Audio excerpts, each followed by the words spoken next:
Is my screen visible? Yes, it's visible. Yes. Okay, thank you. As I told you before, this is my title, Teaching Reading to ESL Students. The objective of this session is to provide teachers with approaches and methods to teach reading to ESL students. At the end of the session, you all will gain some knowledge and confidence about how to teach reading to ESL students. Okay, now moving to the next slide. What is our reading skill?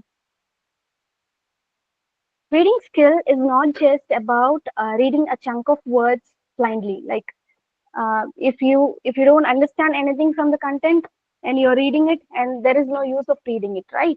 So we should focus on letters and sounds, vocabulary, pronunciation, and understanding meaning. We should focus on these things while reading a text. Like imagine you are reading a text and you don't understand anything from that, and what is the purpose of reading it? Right. So when we are reading, we should focus on these things so we can attain the ultimate goal of reading, which is understanding its meaning. Today we are here in this online session to learn how to teach reading to ESL students. Right. So we must know who is an ESL student. A student who learns English as a second language is called ESL students. Okay, let's make this session an interactive one. Can anyone please tell me what is the difference between ESL student and a native student? Can anyone tell me Can you repeat the question? what is the difference between ESL student and a native student? ESL student is learning this language as a second language. That means that student will have a mother tongue separately, and a native speaker is a speaker who is born and learning that language. Yes, thank you. You have explained very well. Thank you. Um, I just add on some more points to it. The main difference between native student and ESL student is native students are those who are growing up speaking English as their first language, and ESL students are those who learn English as their second language. And another thing is native students have sound knowledge and proficiency and fluency in their knowledge in the language, but ESL student is new to that language. He's just trying to learn a new language. So he doesn't have enough proficiency and background knowledge as the native students, right?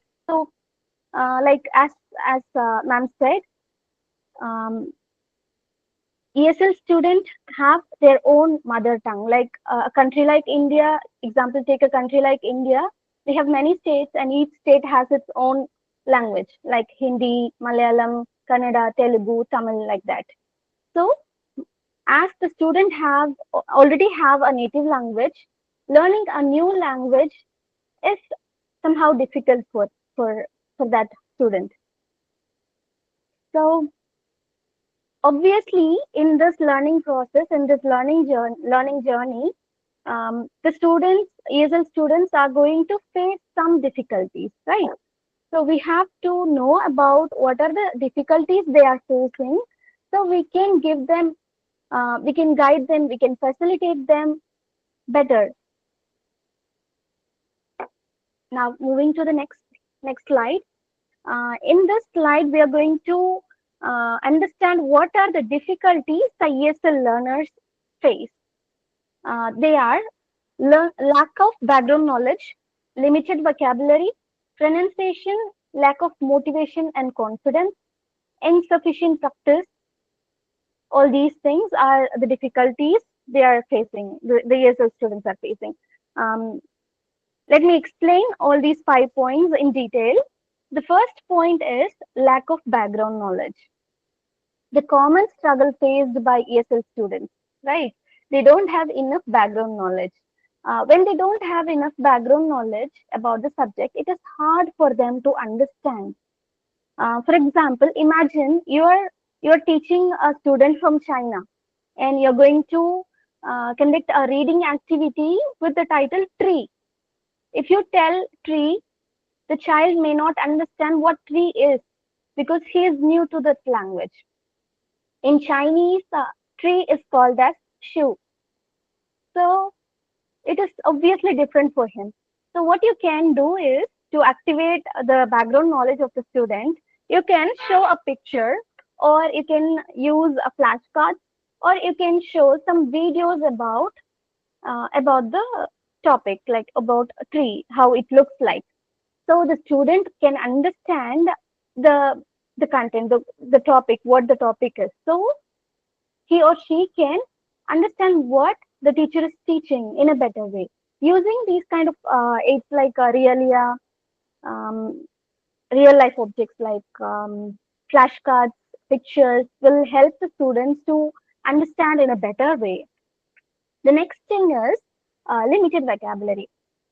In our native language, we know many words, like we know many words in our native language, but in English we don't know many vocabulary because we don't learn English in our real life context, right? So um, if the student doesn't know enough words, reading is a real struggle for that student. So what we have to do is we can introduce a few new vocabulary to our students every day a few words, and encourage them to use it in daily conversation.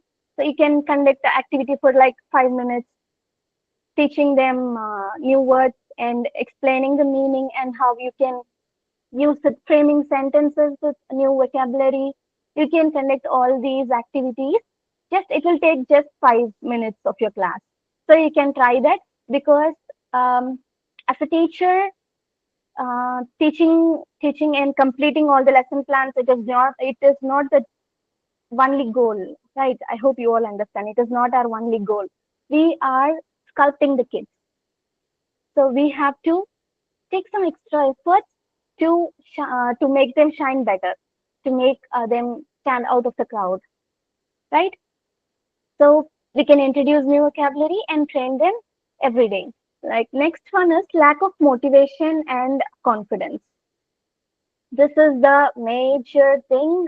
And if a student feels reading as a very boring or tough activity, or if a student or if a student had a bad experience in reading, like bad experience in the sense, what I'm meaning is, if a student is reading in a class, in front of a class, if a student is reading and he's trying his best to read it, but he is not able to read it properly because he's coming across many new words, many big difficult words.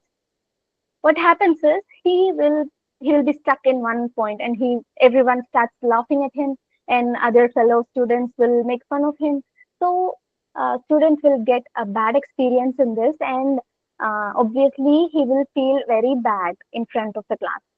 So if this situation happens, if this thing happens, what the student will think is, it is reading is not, I'm not good in reading. I can't read English. This is what they think. But we all know that it is not true. With proper guidance and support, he or she can improve the reading skills, right? So as teachers, we should motivate our students. We should build confidence in them. And the next thing is insufficient practice. We don't have enough practice in reading English. You know, um, I would like to share my experience in my school days. Um, how how teachers will conduct reading activity is like they just ask us to take the text and take this page number. Everyone have to read one passage. Okay, this is what the teacher tells, and she will sit with hundreds of notebooks for correction, and she'll be correcting the notes, and we will be reading one by one. This is how reading activity takes place. And if we read properly, if we read correctly or not, if we pronounce the word correctly or not, it doesn't matter for her. She just want us to maintain silence, and the class should be there is no noise in the class. That is what the teachers want when I was a kid. Okay, this is how my reading activity was happen. But nowadays kids are very lucky because we teachers are learning many new techniques, approaches, and many new funny activities for them, and we are trying to keep the class very engaged in a funny manner, right? Okay, so we need enough practice to um, the practice should be consistent so they can learn and they will remember all those new words and all. Now moving to the next slide, we are going to learn some approaches and methods to teach reading, and we can we can use those approaches and methods in with these target group of students from grade 1 to 5. This slide shows the approaches of teaching reading. They are basal reading approach, read aloud approach, shared group reading approach, bottom up and top down approach, multisensory approach. First one is basal reading approach. A basal reading approach is a method of teaching reading to young learners um, using a specific textbook or series of books called graded books. A basal reading approach, it is a structured method of teaching reading to young learners. It acts like building foundation of reading skills to young learners. It acts like building foundation. Okay, I'm moving to the next one. This is example of graded book. Can you look at the picture? Yes. This is a small story from grade from KG or primary level. Okay. Look at the story. The sheep and its shadow. The sheep saw its shadow. The sheep danced. The shadow also danced like the sheep. The sheep said, "Sh- sh-" The shadow also did the same without the sound.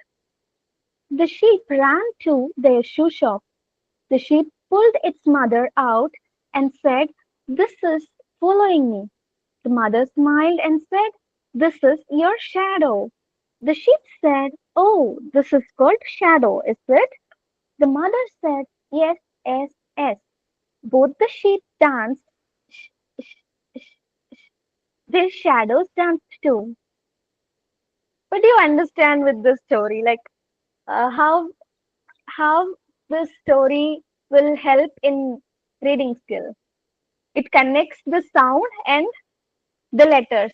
For SH, we use the sound sh, so it connects, and students can read the words associated with the sound like sheep, shadow, shoe, shop.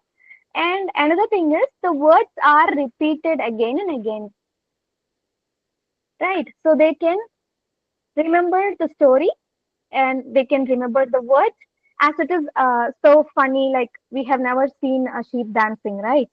Students will be laughing and enjoying the lesson, and they can improve reading skill also. This is how graded readers work.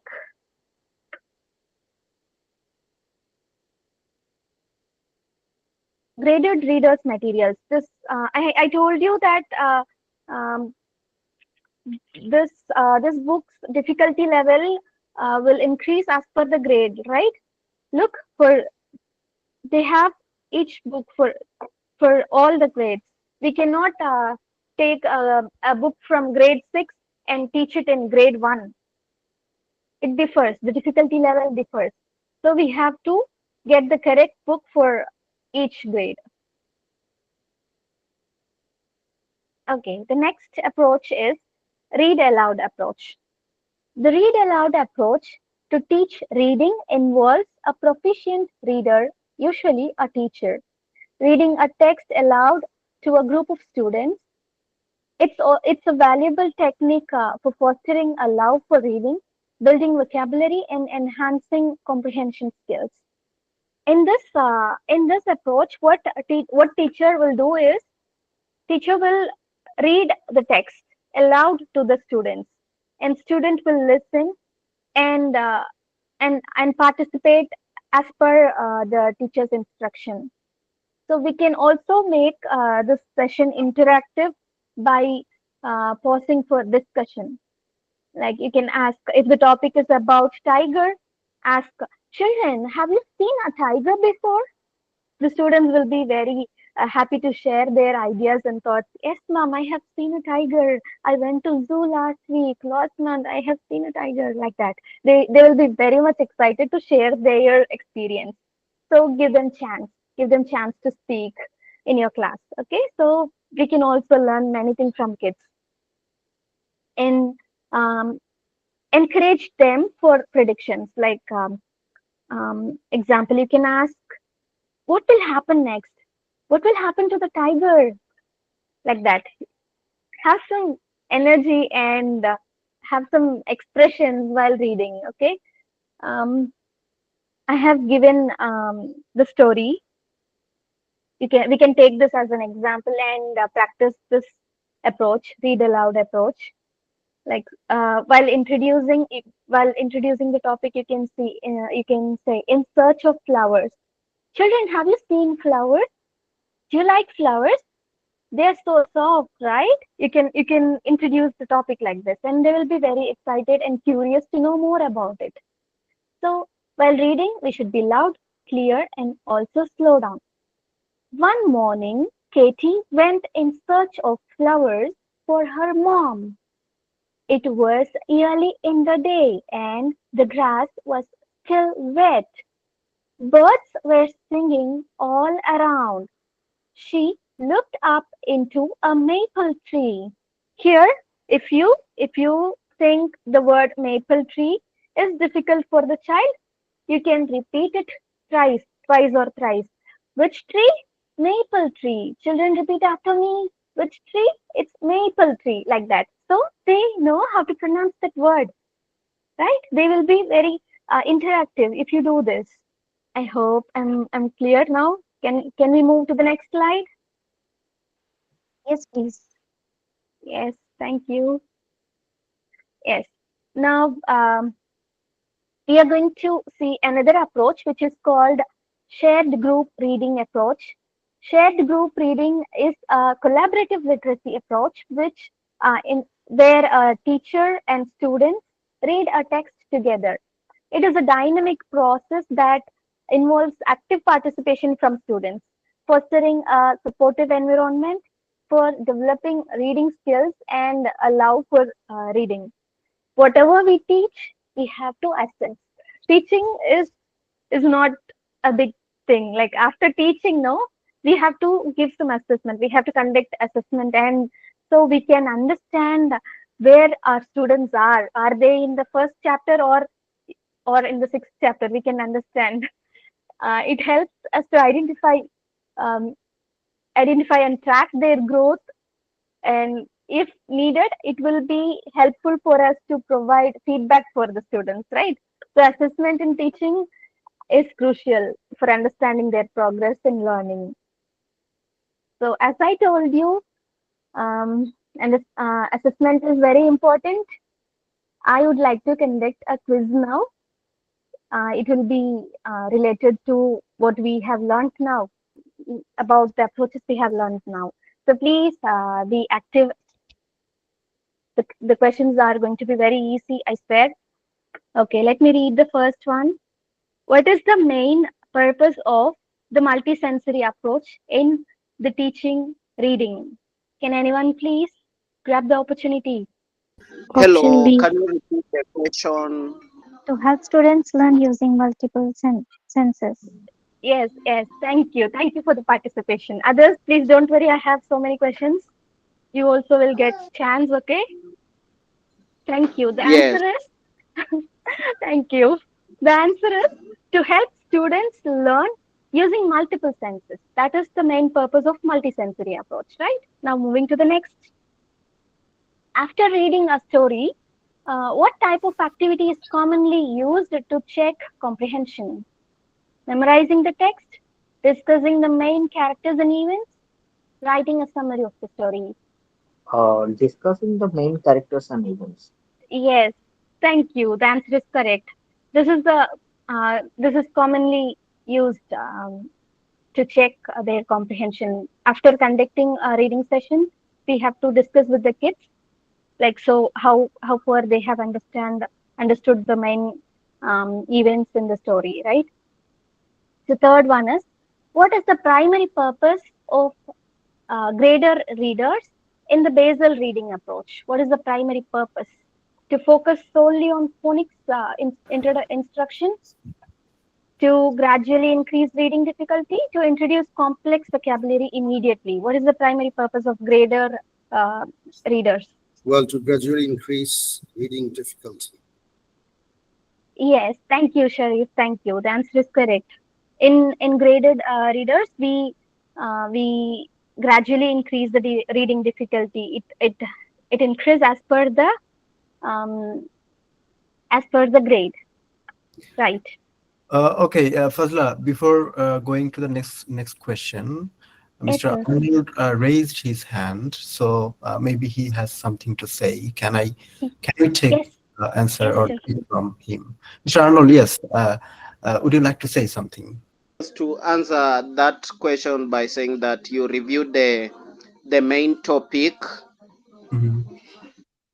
after reading the comprehension. That's all what I had. Okay. Thank you. That's great. Well, Okay, no Shall I problem. continue? As this is the open asking session, so you don't need to raise your hand. You just unmute your microphone and just tell your answer. Okay. Thank you. Yes, just feel free to unmute yourself um, and tell your answers. Obviously, we are going to have many other sessions. We are going to talk and share many things. So feel free. That's great. Okay, Abdullah, please Yes, proceed. yes. Yes. Fourth one is, which of the following is not a key component of shared group reading? Which Independent is, reading. yes, thank you. This is not the key component because it encourages interactive reading, like it is a group activity. Now, moving to the next, what is the primary purpose of shared group reading approach? Thank you. And we are going to see methodology. We go through three stages while teaching reading. We go through three stages.